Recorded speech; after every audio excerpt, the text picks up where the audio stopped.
This is the Hidden Killers Podcast with Tony Brueski and continuing coverage of the case against Bryan Kohberger. In every murder case, there's a question that haunts more than the how. It's the why. We know the timeline, we know the location, we know the victims. We even know if the prosecution had it right. The man who did it is Bryan Kohberger. But with Bryan Kohberger, one thing remains painfully unclear. Why did he do it? As of this recording, there's been no confession, no manifesto, no motive read aloud in court, no apology, just silence, a cold, calculated, guilty plea with no explanation,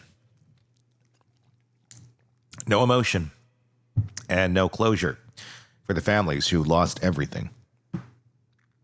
And that silence, it's not just frustrating, it seems to be strategic. In our final episode of this series, we're joined again by former FBI Special Agent Jennifer Coffindaffer to examine what we do and don't know about the psychological void behind this case. What kind of person can commit a quadruple homicide and offer no reason? What personality types refuse to give closure even after conviction? And what might still be hiding in the evidence that never made it to trial? We'll explore the blurred lines between criminology and fantasy, how Kohberger's academic background may have fueled something far darker than curiosity. We'll talk about mission-oriented killings, powerful control motives, and whether this crime fits any known behavioral pattern, or defies them all. And we'll ask whether the knife, still missing to this day, tells us something even his silence can't. Is it a trophy, a mistake, a message? From an FBI perspective, we'll look at what comes next, whether agents are still tracking his past movements, quietly cross-referencing his travel history with unsolved crimes, waiting for anything that might link this case to something more. Because even with a guilty plea, the story is not finished, not by a long shot. So let's step into the void and see what it's trying to tell us. Maddie's injuries and all the injuries of everyone we're learning about more and more. I know you've dug into that a little bit more. What has been found out? What has been released now? And what does it tell us more about, without getting into super great detail, I mean, the brutality of this and really just showing, I guess, more of the mind of where Kohberger was on this. This wasn't just a let's run in and stab people real quick. This seemed to be like there was a target, there was intention, and there was a lot of rage. Well, I think where the rage even more intensified was, imagine you have thought about this for years and you've planned it. You bought your K-bar months and months prior to this. You've been planning this moment that was supposed to be the most cathartic, beautiful moment, your first kill. I mean, I'm just saying what he was thinking. And I'm not trying to be poetic. No. It's like, speaking from his view, you're probably like, Jen, we're not talking about your wedding. It's like the Wonder Years from hell. Yeah, it's just sick. Remember and you go when?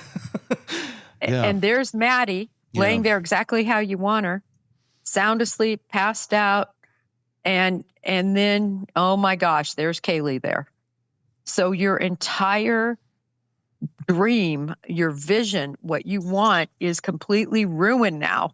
That's how I see it. I think, obviously, cut Maddie's throat and then went on to deal with Kaylee in the most brutal of ways because she woke up and, I think the gag marks have been talked about, which would be on the sides of the mouth.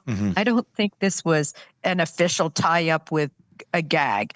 I think this would have been done with his hand. Some people are saying the knife sheath, there was DNA of Kaylee on the knife sheath, that he could have put that in the mouth. But for those of you who have been in a fight, the fighting dirty situation like this, I think he just used his hand to shut her up. And if you do that, you can see you're not going to get bit doing that and cause that. Remember, this would have been all happening very fast. We know he beat her about the face. Now we're hearing her nose was broken. I had not heard of her nose being broken. before recently, nor about these gag marks. So those are the two sort of new things. We knew she had been beaten about the head. We knew it was brutal because she put up a struggle. And I think he was particularly enraged at her, not because she was the target. Remember, the target was slit the throat and have a sexual interaction. This was something different. She ruined his plan. That's how I see it. Yeah, the anger came in that form because it stopped him from being able to do allegedly what maybe he wanted to do. That would have made this more, on the surface, a sexually motivated crime. I know there's been some that have said this wasn't, but I mean, at the end of the day, it truly was. You don't have to go that far. There doesn't have to be any sort of rape or sexual interaction to go on for it to be a sexually motivated crime. Right. And while I figure or believe he was an incel, I do believe that. I think he was involuntarily celibate because he couldn't get the girls that he wanted to be involved with him sexually. So I think he was an incel from that standpoint. Yeah. But I don't think he was an incel from the standpoint, and I know I disagree with the book that's been written in this vein. I agree with a lot of the book and disagree with this point. This was not that. This was a sexually motivated situation like a Bundy. That's how I see it. I've always seen it that way. I don't see it as a copycat of the Roger incel that went off and murdered in that way. I mean, he murdered people he knew in his house, and he went on a rampage. That was not this. This was a stealth, well planned out, horrible, vicious attack of a fledgling serial killer. Had it just been the one, and this is just speculation, had he just got the one person that he was targeting and got out of there, I wonder if we'd be talking about him today. I wonder if he would have gotten away with it. I wonder if, because there was the others there, that is, the crux of this, that was the downfall that he didn't see coming. And I also do wonder if walking out of that house that day, knowing he killed 4 people, if that empowered him mentally as well, if because he walked out with far more than he was expecting. I'm wondering if that gave him more of the gusto to become, if he was in fact the Papa Roger, the taunting and that sort of stuff. If he thought he was really, too big for his britches, as I guess my mother would have said in 1985, after walking out of there. What do you think?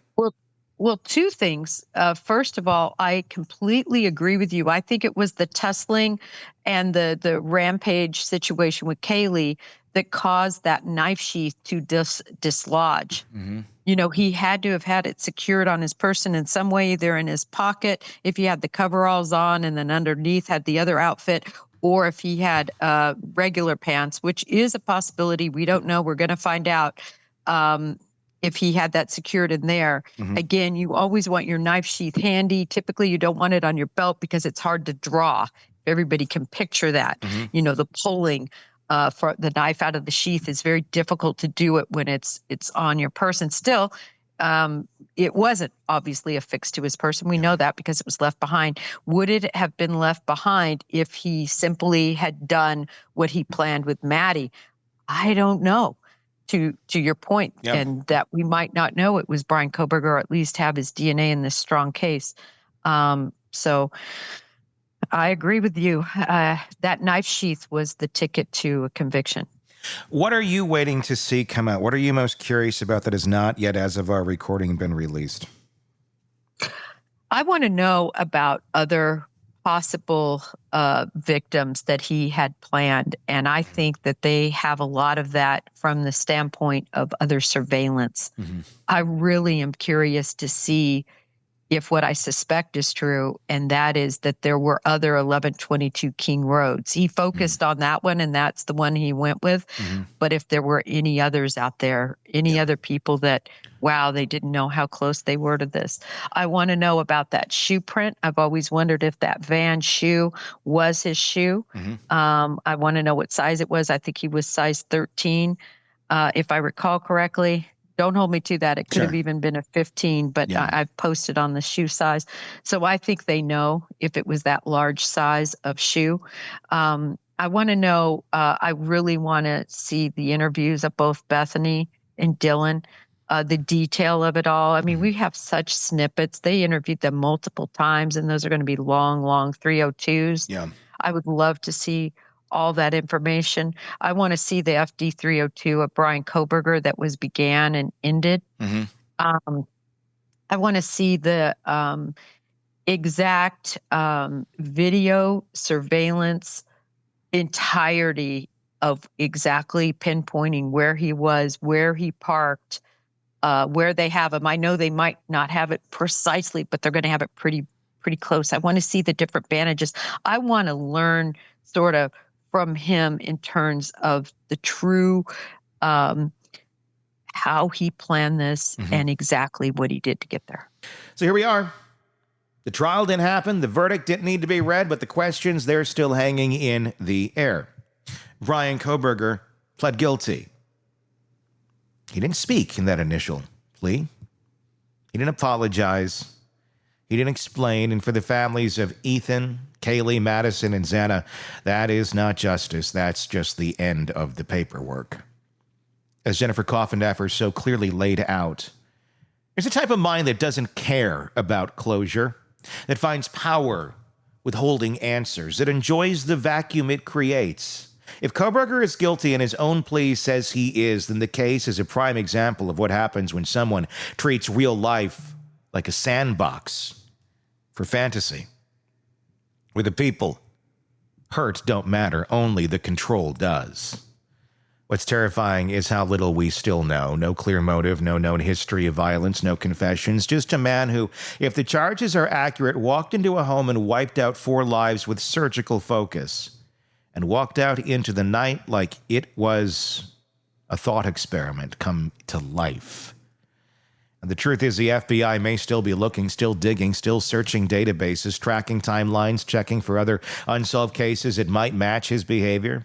Because someone this restrained, this strategic, doesn't usually start at 4. And if there's more, they'll find it. But will he ever speak? Maybe. Maybe not.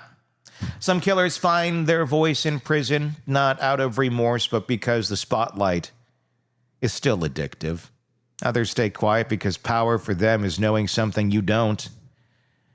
And they'll take it to the grave before giving it up. What we do know is this: justice just isn't about prison time. It's about understanding. It's about accountability. And for these families and for the country that watched in horror, this case remains unfinished in a deeply human way. Because until we understand what happened, we're all still trying to close a door that doesn't have a handle. Thanks for joining us. And thanks to Jennifer Coffindaffer for helping us pull back the curtain. Not just on the crime, but on the mind behind it. In the comments section, let us know what you think. Would love to hear your opinion. Do that on YouTube. Just search Hidden Killers with Tony Brueski to find us there. Hit subscribe as well. If you're listening on the podcast platforms, do check us out on YouTube and hit subscribe on the podcast channels that you're listening to us on as well. We do greatly appreciate that. Until next time, my name is Tony Brueski. We will talk again real soon. Craving non-stop true crime updates? Press subscribe now and get the latest cases, analysis, and expert commentary delivered straight to your feed. Only from the Hidden Killers podcast and True Crime Today.